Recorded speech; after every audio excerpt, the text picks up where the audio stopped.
Well, good morning, church. My name's Tim. I'm the pastor at Cascade Christian Reformed Church in Marysville, and every Wednesday we look at the Bible. And today I've got a kind of a weird thing I wanted to share with you, because you'd think the Bible every day is inspiring. It gets your day off to the right start. And this morning, here's what I was reading. I'm early in the book of First Chronicles, so it was a long genealogy. Then I jumped to the book of Acts, and it was Paul talking to Felix, who was wanting a bribe. There was a lot of political intrigue. And honestly, there was nothing that really grabbed my soul out of those two chunks and gave me a yes, Lord, or I saw the face of God, or anything inspirational like that. I was just getting through it. And honestly, sometimes that's what the Bible's like. Sometimes I think we hope it's going to give us this immediate boost, like a pre-workout or a shot of caffeine or something. You get a double espresso and you're having a bad day, and it just gets you over that edge and you're got energy for the day. And this morning was just a bit of a grind getting through it.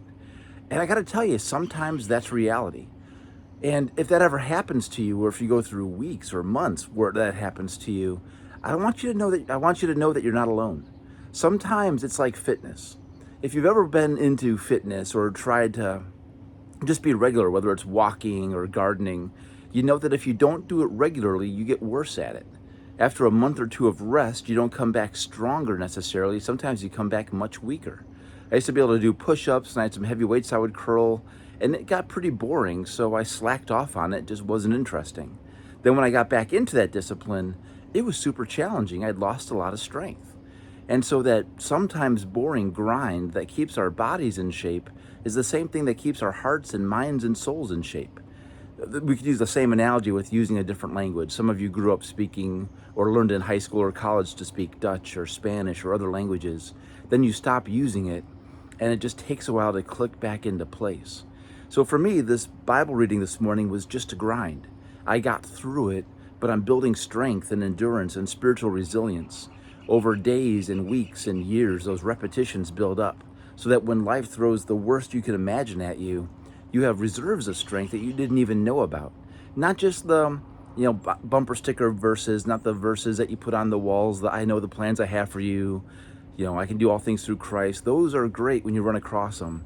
But sometimes just that discipline of grinding through Jehu, who begot Jehoshaphat, who begot Zerubbabel, and all that stuff, and I got those wrong, by the way, those will build up strength.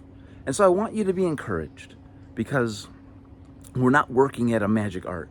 I think a lot of times we confuse magic with Christianity. In magic, if you have the right techniques, if you can say the right things, if you go through the right motions, then everything falls into place. Spirituality is very different.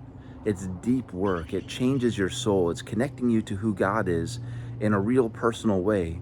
And it doesn't matter that you say a prayer perfectly. It doesn't matter that you go through the day with the exact right set of rituals and practices. What matters is you're connected to the right Lord, that you're no longer worshiping yourself. The fact that you give up time to read God's word instead of just scrolling through social media or playing solitaire or Candy Crush or something says, okay, Lord, I'm giving you this time. I'm giving you my life. I'm giving you my heart. Do with it as you will.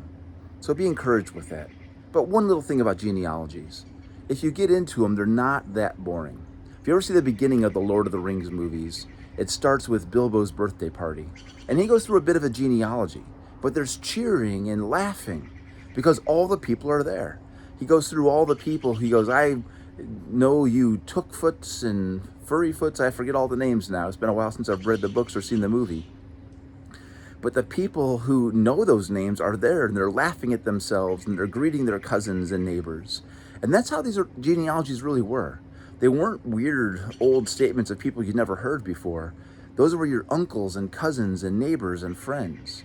And so as the original readers went through the book of Chronicles, they were looking for themselves. They were looking for me. It was like going through a 23andMe or Ancestry.com. Where am I in this story? How do I fit in? And so even when you get through those deep parts, if you use a study Bible, and often I do, check out those study notes. See if there's something that you can learn that maybe you've never seen before.